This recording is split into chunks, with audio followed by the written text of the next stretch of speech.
về chồng vì người bằng viên ra mà làm ác môn nà giờ mà biết bước ở nát xa và bằng tầm mọc đàn đuôi bước Giêsu khi con ra hành hòa nhớ sao mà lại ngồi trong tâm ti bước để mà lại ngồi chung cho rừng là tâm ti quan ra nó sẽ lại nằm một con khai Giêsu Christ.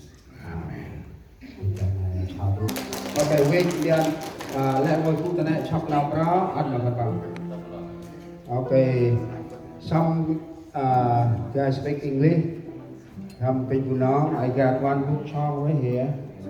I give all to you. Keep this, okay?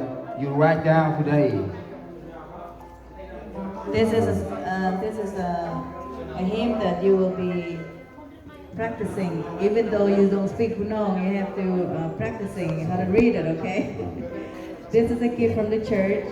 It reminds you this is the day that you have surrendered your old life to new life. So with your new life, it will be with the hymn and with the Bible. That's your new life. Is with the Lord. Chu chọc nào mà nó connect được. Một.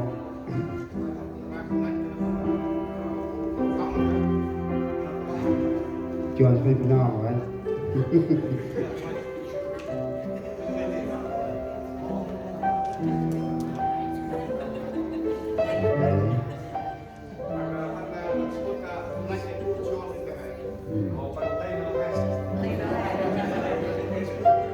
Chào Philip, mọi chuyện tay chị.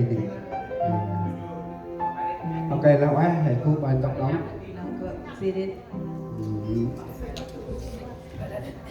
Chị này hãy lúc một tí, răng rêu, nào bác tem. Everybody stand up. We pray. We will sing hallelujah, and then we will go outside.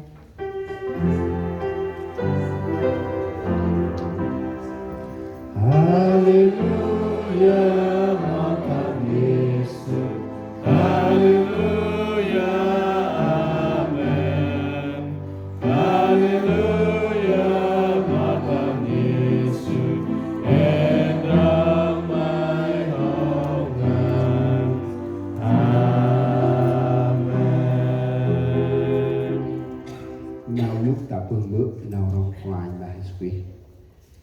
Tầm ngập tầm ra hình quả môn a quài ra nào hay ta muốn chặt ra nào bắp tem hình dư tu mà ai lo mà hiến trường nào bắp tem mà lên ngôi tầm chít ram đi và ti áo anh phải đặt bàn mất mất chạ hoành còn bước son chỉ là năm mỏ Jesus Christ. Amen.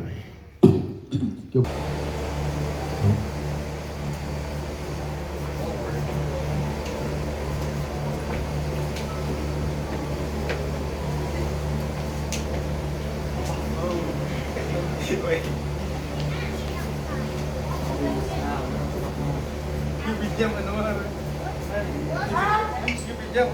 Yeah.